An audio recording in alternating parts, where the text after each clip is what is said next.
అనకాపల్లి జిల్లా నక్కపల్లిలో హోంమంత్రి వంగలపూడి అనిత ఆధ్వర్యంలో సైనింగ్ స్టార్ట్స్ అభినందన కార్యక్రమం ఘనంగా నిర్వహించారు. ఇటీవల విడుదలైన 10వ తరగతి పరీక్షల్లో అత్యుత్తమ ఫలితాలు సాధించిన విద్యార్థులను సన్మానించారు. ఈ కార్యక్రమంలో అనకాపల్లి జిల్లా కలెక్టర్ విజయకృష్ణన్, విద్యాశాఖ అధికారులు పాల్గొన్నారు. మగ పిల్లల మీద కూడా మనం దృష్టి పెట్టి చేసుకుంటేనే మన బిడ్డలు మన ప్రశాంతంగా మన దగ్గర పరిస్థితి. నేను ఎందుకు చెప్తానంటే కానీ ఏదో ఒక ప్రోత్సాహం ఇవ్వాలి అట్ ద సేమ్ టైం ఇవ్వాలి. నెక్స్ట్ జనరేషన్ చదివే వాళ్ళకి కూడా ఒక ఉత్సాహం ఉద్దేశంతో నేను ప్రత్యేకంగా దీని ద్వారా టీచర్స్ పేరెంట్స్ మన బిడ్డలు ఏం చేస్తున్నారు, ఎలా చదువుతున్నారు అన్నది దాంతో పాటు ఏ ప్రత్యేకమైన పరిస్థితులు రీసెంట్ గా నాకు ఒక్కసారి ఉంటే మొన్న నేను ఒక ప్రిజన్ విజిట్ కి వెళ్ళాను తిరుపతిలో. ప్రిజన్ విజిట్ వెళ్తే చాలా మంది ఖైదీలు అందరూ అలా నుంచున్నారు. నేను ఒక్కొక్క దగ్గరికి వెళ్ళి మాట్లాడుతున్నాను. నాకు కళ్ళు అందుకు ఒక అబ్బాయి మీద అబ్బాయికి హార్డ్లీ చూస్తే 20-21 సంవత్సరం ఉంటుంది. 20 దగ్గరికి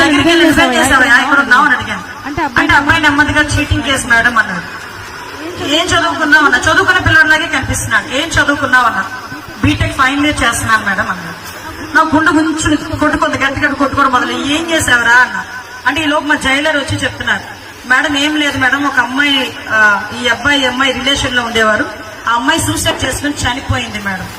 ఆ అమ్మాయికి 18 లక్షల ప్యాకేజ్ క్యాంపస్ ఇంటర్వ్యూలో, ఈ అబ్బాయికి 20 లక్షల ప్యాకేజ్ క్యాంపస్ ఇంటర్వ్యూలో. వీళ్ళిద్దరికి మధ్యలో ఏదో చిన్న క్లాష్ వస్తే ఆ అమ్మాయి సూసైడ్ చేసుకుని చనిపోవడం వల్ల వీడి మీద ఎవిడెన్స్ సూసైడ్ కేసు ఏర్పాటు చేసుకుని ఆ అబ్బాయి ఈరోజు జైల్లో ఉండే పరిస్థితి. ఒక్కసారి ఆలోచించుకోండి. ఇంకోటి కూడా చెప్తా, ఈ రోజుల్లోని 18 సంవత్సరాల లోపు ఆడబిడ్డలను ఎవరైనా కూడా గట్టిగా తట్టినా కూడా పోక్సో యాక్ట్ ఈ రోజుల్లో మొదలు పడుతుంది. నేను ఎందుకంటే యాజ్ ఎ హోమ్ మినిస్టర్ ఇలాంటి కేసెస్ చాలా చూస్తా. కొన్ని సందర్భాల్లో చిన్న పొరపాట్లు, చిన్న దాన్ని ఏమంటారంటే భావోద్వేగాన్ని ఆపుకోలేని పరిస్థితుల్లో వాళ్ళ జీవితాలు నాశనం చేసుకునే పరిస్థితులకి పిల్లలు వచ్చాయి. ఈ రోజు గౌరవ నారా లోకేష్ గారు కూడా ప్రత్యేకంగా పిల్లలకి, ముఖ్యంగా చదువుకునే పిల్లల దగ్గర నుంచి కూడా చట్టాల మీద అవగాహన కలగాలి. అదే విధంగా వాళ్ళకి హౌ టు లెర్న్ అనే కన్నా హౌ టు గ్రో అన్నది కూడా పుస్తకాల నుంచి రావాలి.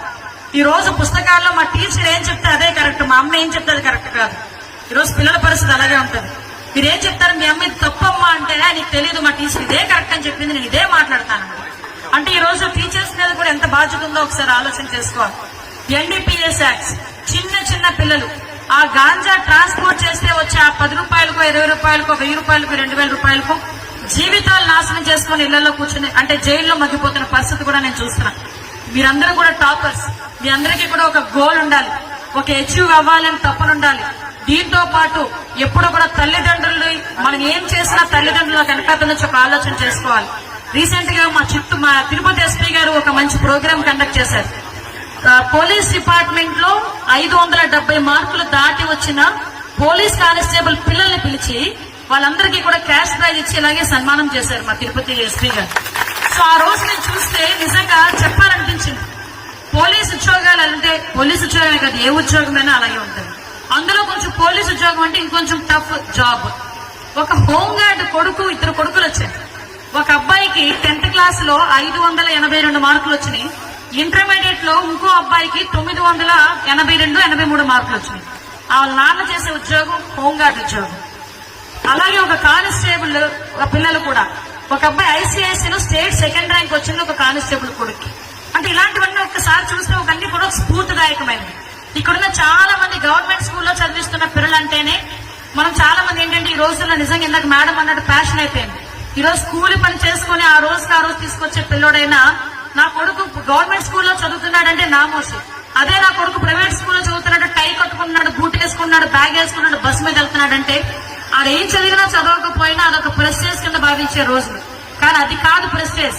ఈ రోజు గవర్నమెంట్ స్కూల్లో నా కొడుకు చదువుతున్నాడు అనేది ప్రెస్టేజ్. నా కొడుకు గవర్నమెంట్ స్కూల్లో చదివి పాస్ అయ్యాడు అన్నది ప్రెస్టేజ్. నా కొడుకు గవర్నమెంట్ స్కూల్లో చదువుకుని మంచి ఉన్నతమైన స్థానంలో ఉన్నాడంటేనే ప్రెస్టేజ్. ఈ రోజు ఆ పొజిషన్ కి ఈ రోజు గవర్నమెంట్ స్కూల్స్ అన్ని రావాలి. దానికి తగ్గట్టుగానే టీచర్స్ అందరూ కూడా దయచేసి, ఇప్పుడే నేను కలెక్టర్ గారు కూడా మాకు ఇద్దరికి బాధ్యత ఉంది కాబట్టి చెప్తున్నాం. ఆ ఎన్రోల్మెంట్స్ లో అయితే, అడ్మిషన్స్ లో అయితే కొంచెం లాస్ట్ లో ఉండాల్సిన పరిస్థితి వచ్చింది.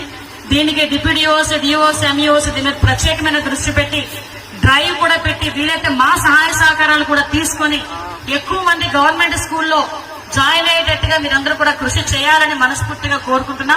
ఈ రోజు 10th క్లాస్ పిల్లలకి సైకిల్ ఇచ్చిన, ఇప్పుడు మీకు ప్రోత్సాహకాలు ఇచ్చిన, మీరు ఫర్దర్ స్టడీస్ కి ముందుకెళ్తారని నేను మనస్ఫూర్తిగా కోరుకుంటున్నా. అమ్మ సాఫ్ట్వేర్ ఇంజనీరు, బీటెక్లు, డాక్టర్లు ఇవే కాదు, ఐఏఎస్, ఐపీఎస్ వాటితో పాటు సిఏలు ఉన్నాయి. వాటితో పాటు అప్పుడప్పుడు ఎమ్మెల్యేలు, ఎంపీలు, మినిస్టర్లు కూడా ఉన్నారు. దయచేసి వాటి మీద కూడా కొంచెం టార్గెట్లు పెట్టండి. మాకు కూడా యువరక్తాలు కావాలి. కొన్ని రోజులు వెళ్ళిన తర్వాత దయచేసి, అంటే చాలా మందికి ఏంటంటే ఎమ్మెల్యేలు అనేసరికి పొలిటీషియన్స్ అంటే ఒక నెగిటివ్ ఫీలింగ్. అది మీకు వచ్చిన ప్రాబ్లం కాదు. సినిమాలో చూపిస్తారు, సినిమాల్లో కూడా పొలిటీషియన్ విలనే, పోలీసులు విలనే, కలెక్టర్లే మంచోడు. మీరు ఏ సినిమా చూడండి, కలెక్టర్ గా చాలా నీట్ గా ఉంటారు. అక్కడ ఆ పోలీసుని విలనగానే చూపిస్తారు, అటు పొలిటీషియన్ ఇంకా పెద్ద విలనగా చూపిస్తారు. కాబట్టి దయచేసి ఆ పోలీసు టీవీలో చూపించినట్టుగా, సినిమాల్లో చూపించినట్టుగా పొలిటీషియన్స్ ఎవరు విలన్లు కాదు. మీ గురించి అహర్నిశలు పాటుపడే వాళ్ళమే మేము. దయచేసి మీ అందరి ఆశీర్వాదాలతో ఇక్కడ నుంచున్న వాళ్ళని, మీకేదో చేయాలని తపంతో ఉండే వాళ్ళని, నేను కూడా మిమ్మల్ని అందుకే రాజకీయంగా ముందుకు రావాలనే ఉద్దేశంతోనే అసెంబ్లీలు ఎలా చేయాలి, అసెంబ్లీలోని ఎలా ఉండాలి, కనీసం ఎథిక్స్ నేర్చుకోవాలనే ఉద్దేశంతో ఆ రోజు మీ అందరికీ కూడా చాలా మందిని ఒక మాక్ అసెంబ్లీ చేసి అసెంబ్లీ ఎలా జరుగుతుందో కూడా స్టేట్ మొత్తంలో పిల్లలందరికీ కూడా చూపించే బాధ్యత గౌరవ లోకేష్ గారు తీసుకున్నారు. ఇంకొకటి కూడా రావాలి ఫ్యూచర్ లో, పిల్లలకి ఎలక్షన్ సిస్టమ్ కూడా తెలియాలి.